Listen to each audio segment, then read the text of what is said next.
ناراض نہ ہو جایا کرے کہ جناب کسی سے عہدہ لے لیا گیا ہے یا کسی کو دے دیا گیا ہے یا کسی سے ملاقات ہو گئی ہے اور کسی سے نہیں ہوئی. آپ اپنی صفوں میں اتحاد رکھیں. چھوٹی چھوٹی باتوں سے میں نے تو آپ کو کہا تھا کہ فلسطین کی آزادی تک ہمارے آپس کے اختلاف بند ہیں. ابھی تو ہمارے جوتے خون سے نہیں بھرے دین کی دعوت دیتے ہوئے, تو آپ ابھی سے پریشان ہو گئے. ابھی سے آپ کو پریشان. ابھی تو ہمارے دان سامنے والے سلامت ہیں. امام الانبیاء کے اسی دین کے لیے حضور کے سامنے والے دان سے شہید کیا گیا. کہ ہم اپنے بنائے ہوئے قول اور اپنی بنائی ہوئے ذہنیت کے اندر محدود ہو کر کہتے ہیں کہ جناب فلاں نے میرے چچا جان کا فاتحہ نہیں پڑھا, فلاں نے میرے ساتھ میرے دادا جان کی تعزیت نہیں کی, فلاں میری خوشی کے موقع پر نہیں آیا, فلاں میرے غم کے موقع پر نہیں آیا, لہذا میں یہ کام کیوں کروں. حالانکہ اسلام ان چیزوں کے اندر مقید نہیں ہے. اسلام شخصیات کے اندر مقید نہیں ہے. اگر ہوتا تو پھر حضرت کعب بن مالک کے ساتھ جب حضور ناراض ہوئے تو امام الانبیاء علیہ تحیت والثناء نے فرمایا کعب بن مالک سے اس وجہ سے نہیں بولنا یہ اسلام کے لیے چل کر تبوک نہیں گیا. یہ نہیں کہا کہ یہ امیر حمزہ کے جناب میں نہیں آیا. آپ نے اس بات پر غور کرنا ہے کہ امام الانبیاء علیہ تحیت والثناء نے حضرت کعب بن مالک کے ساتھ جو مکمل بول چال بند کی, ان کا مکمل بائیکاٹ کیا ہر طرح سے. وہ کس بنیاد کے اوپر کیا؟ وہ اس بنیاد کے اوپر کیا کہ کعب بن مالک غزوہ تبوک میں کیوں نہیں شریک ہوئے. اس لیے اور اس کے علاوہ آج تک حضور نے کسی کے ساتھ ناراضگی کا اظہار کیا ہو دین اسلام کی وجہ کو چھوڑ کر تو ہمیں کوئی آ کر ہماری اصلاح کرے, ہم ماننے کے لیے تیار ہیں. حضور نے جب بھی کسی کے ساتھ ناراضگی کا اظہار کیا دین اسلام کی وجہ سے کیا, یا کسی غزوہ میں رہ جانے کی وجہ سے کیا, یا کسی اسلام کے احکام کے چھوٹ جانے کی وجہ سے کیا.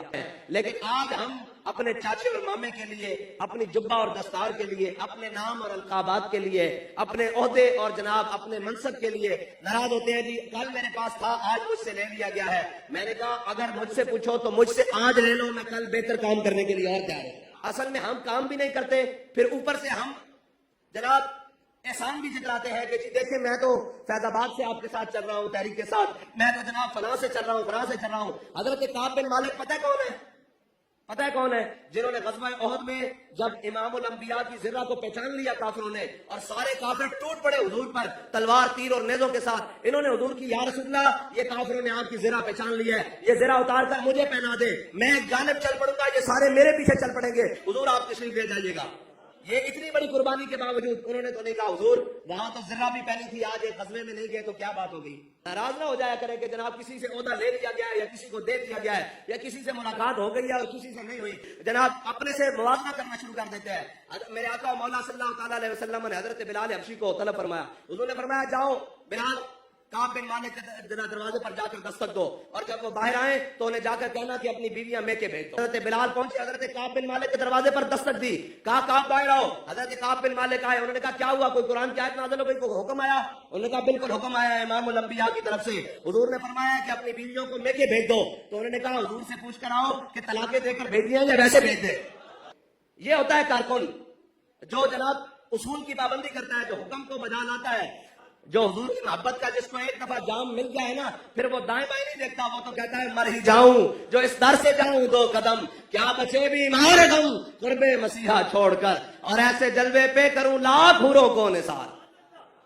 حضور سے محبت. آپ کو یہ پتا ہے کہ یہ ساری باتیں یہ تنظیمی طور پر ہوتی رہتی ہیں, یہ ساری چیزیں ہوتی رہتی ہیں. اس کا مطلب یہ نہیں ہوتا کہ انسان مقصد کو چھوڑ کر کہیں اور چل پڑے. اور یہ یاد رکھنا جس مقصد پر ہم چل رہے ہیں نا, یہ مقصد کائنات کی ہر چیز سے افضل ہے, ہر عمل سے افضل ہے, ہر رشتے سے افضل ہے, ہر ناطے سے افضل ہے, ہر تقدیس والے جناب صاحب اور منصب سے افضل ہے. یہ جس منزل کو ہم چل رہے ہیں, ہمارا کوئی جذبہ اتنا سا ہے کہ ایک واٹس ایپ گروپ کے ذریعے تعلیل ہو جائے گا, یا ایک گروپ. مومن جو ہے وہ سازشوں کا شکار نہیں ہوتا.